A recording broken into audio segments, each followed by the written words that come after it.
Good morning. Welcome to the morning chat.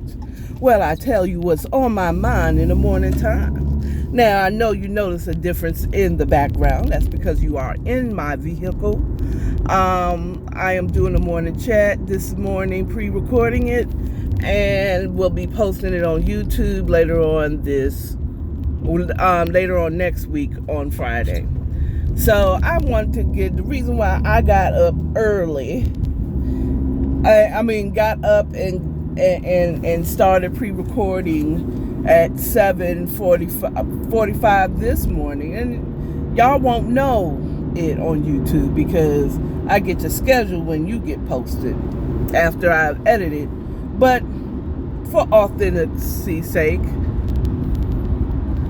I'm here at 7:45 in the morning, recording my morning chat as I drive into work like I used to, because I want to leave out of work at 5 o'clock today. Okay, I'm not trying to stay late. I'm not trying to stay to 5:10. I'm not trying to stay to 5:30. No. Not unless I actually have full work, but I'm not really trying to stay late. I'm trying to leave out on time today. And plus, I don't want to be known as the, she always late person, even though I'm pretty sure if any other former employees like her was always late. And I was.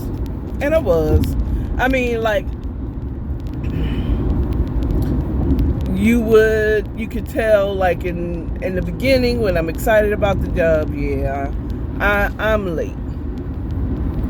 I'm not late. I try to get there as early as I can or as on time as I can. And to be honest with you, with the job that I'm working right now,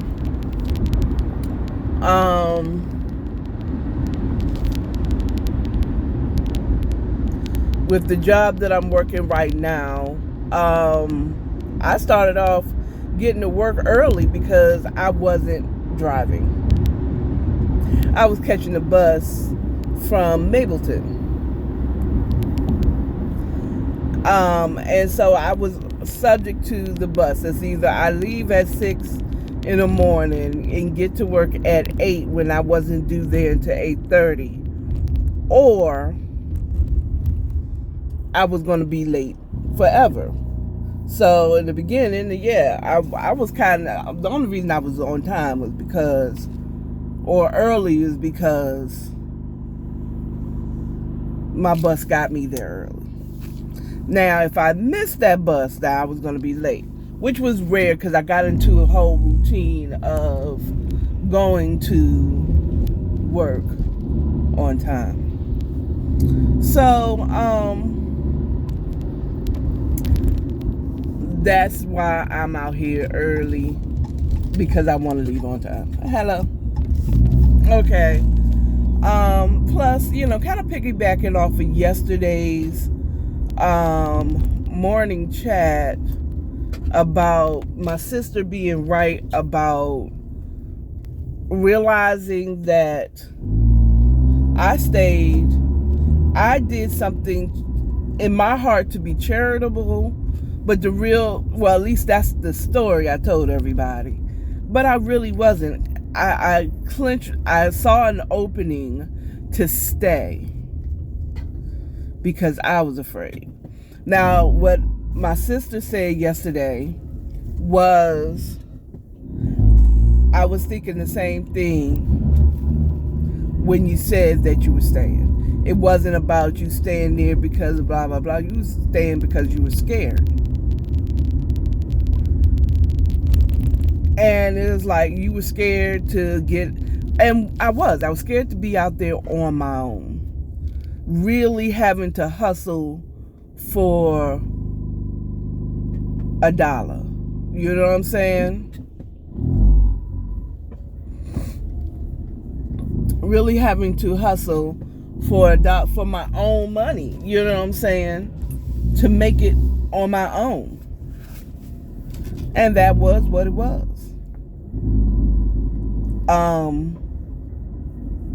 And it's funny. It seems like soon as I was like, forget these tarot card readers, they ain't on.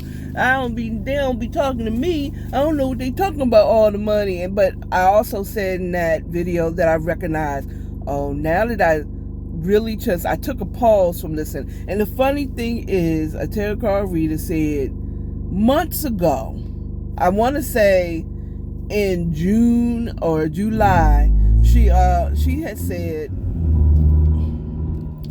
you need to take a break from listening to all the readers.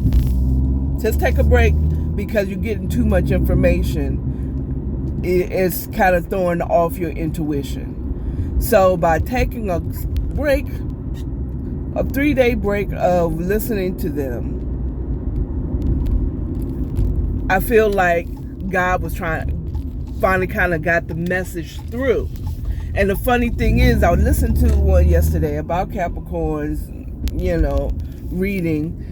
First of all, I've learned this from just talking to y'all on Tuesday about it, is that, again, that message might be for you, but it might not be the timing now. Because now I can see what someone has said, that you need the break because you're getting too much information and it's kind of confusing everything. Facts. Can I say facts? Facts. Can I say facts? That was all facts. So when I took a break from listening to everything and just like, Lord, what do I do? And I started feeling those feelings again. And I took the break. I said, I don't know what I need to let go of. And the tarot card reader that I watched said,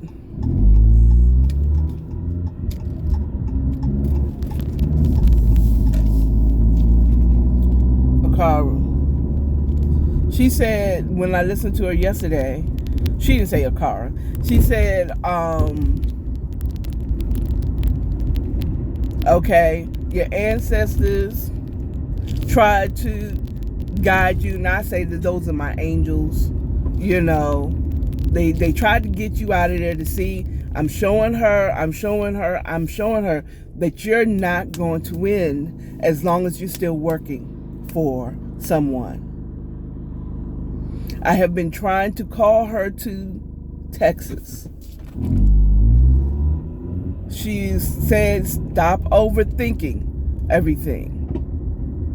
You know what I'm saying? And she mentioned that you need to let go of this relationship so that you can move on. The thing is, we're thinking love relationships, but what it is my relationship with my job. It's my relationship with my job. It is what I need to do is let go so that I can move on, is that job. And the reason why I may not be making the money there is because I keep holding on to the lesser, and God is trying to guide me to greater things. But I'm holding on to a job because I'm afraid of struggle. But I'm struggling now with the job. So riddle us that. So I realized all this Wednesday night, Thursday morning. And then when I happened to watch only one person, didn't watch a whole bunch to see and compare, just that one, and it was like she spoke directly to me. I still haven't heard from my pastor yet. I mean, not heard, like I didn't call him and he hasn't called me back. It's more like I haven't listened to Wednesday night's message. I haven't listened to the confessions that we've had each morning that he does. I haven't done that, but somehow I feel like He's going to confirm all of this. I did see one message that said, don't quit. And I think that doesn't mean not to leave a place where you don't feel happy. I had an exit plan. I began to utilize it. I was afraid that really that God wouldn't provide, because I'm thinking about me being the provider. And as much as I talk about having faith, have faith, and I thought I was strong in faith when I trusted God and I left my home, my condo. I left it because I could afford for it. I could have sold it at least and then moved into a better place. But I walked away from my condo and let them just foreclose on it. I question if it really is officially foreclosed, because they didn't kick me out. I knew I wasn't welcome on the property because I also owed condo fees. But I could afford that. I could have gotten another job right after the other one, but I wasn't happy. And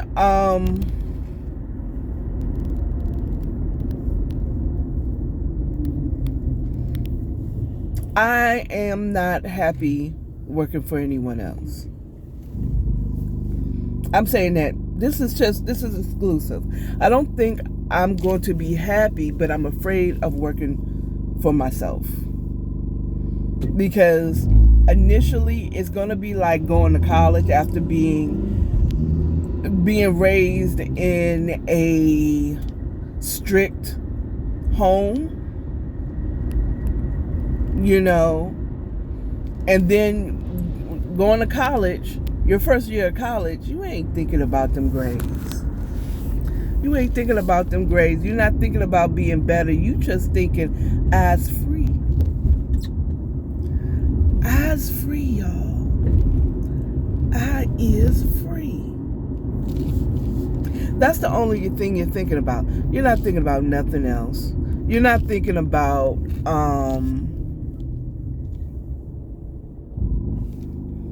you're not thinking about that first year of college, your freshman year in college, after being like away, not in the same state, and your parents can visit you at any time, not in the same city where you still live with your parents' college.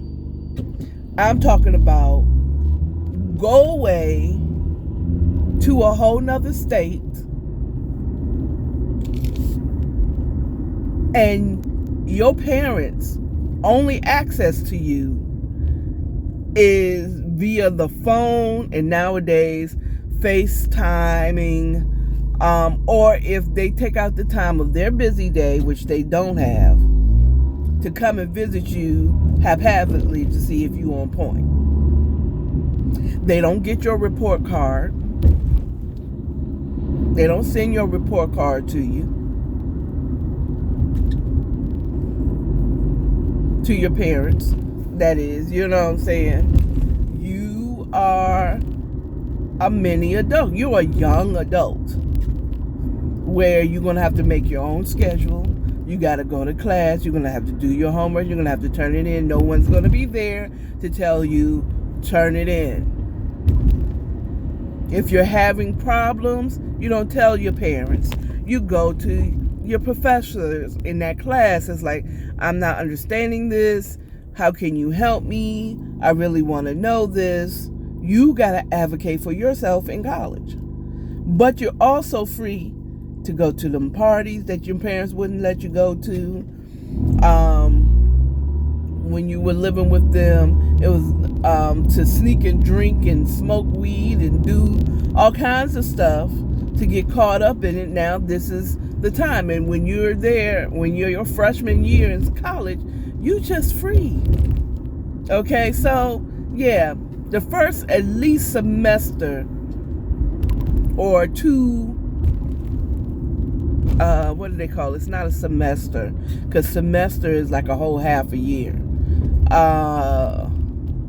Quarters of your first year in college, you're not going to make good grades. And that's what I'm afraid of when I on my last day that I'm going to chill out. I'm not gonna have any fire under me, and I'm not gonna hit the ground running looking for ways to get this YouTube, get it up. I'm gonna be so happy to be free and happy to not have to get up at 6 and 7 o'clock in the morning to be in the office with someone at a certain time. That I'm gonna be sleeping late. I'm gonna be doing morning chats at 11. You know what I'm saying? I'm going to be lazing around the house, and I'm not really gonna be go-getter.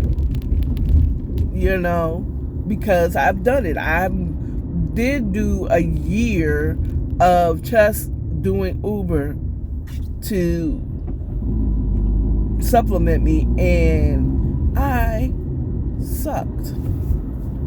And as I was talking to you, I won't say I sucked. I mean, like, I was good at driving people to wherever they need to go, but I wasn't making enough money because I was doing it, like they said, whenever I wanted to, or where I thought I was getting the most customers and have the least competition, which is usually in the middle of the night. But it limits you.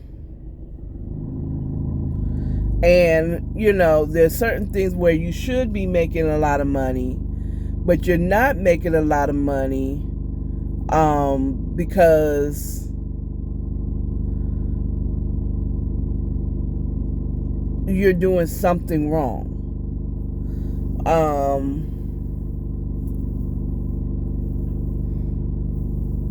But I also felt like I got involved with Uber and Lyft where when it was a saturated city at the time. To 2016, Uber and Lyft had become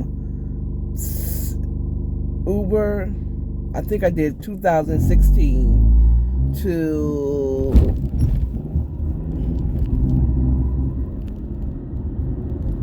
I want to say April of 2007. I did almost a year of just doing Uber and Lyft. And I did some little small selling this and that. But I also wasn't one that's like begging for a tip.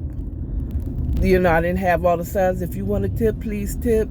Yeah. Bum, bum, bum, bum. I also wasn't... I got into doing personal driving for a now friend who really, she wasn't paying my bills. But, my doing it, they use like, I should, instead of just calling Lyft or Uber, I could just call you.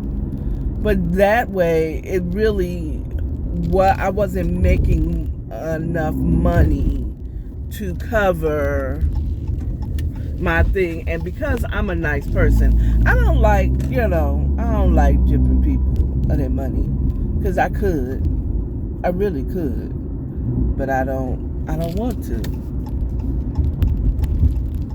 So what's to do with a person like myself who don't really feel like I'm gonna ever grow to the success I believe I could be, but I'm also a nice person where I'll be trying to save people money? That's a good question. I'm not sure, but I think I've come to that conclusion that I don't. I don't like the corporate hustle bustle, the kiss ass type of situation of working in an office, anything corporate, anything law firm. All that bull crap is just bull crap. You know what I'm saying? And I really don't want nothing to do with it. So, just thought about something.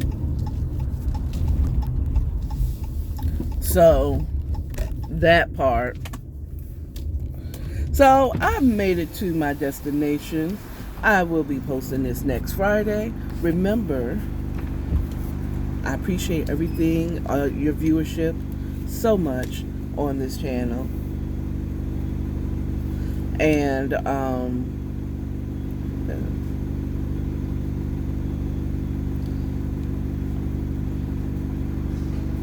okay, and now I understand why some people be sitting here, because that thing took a minute to process my card.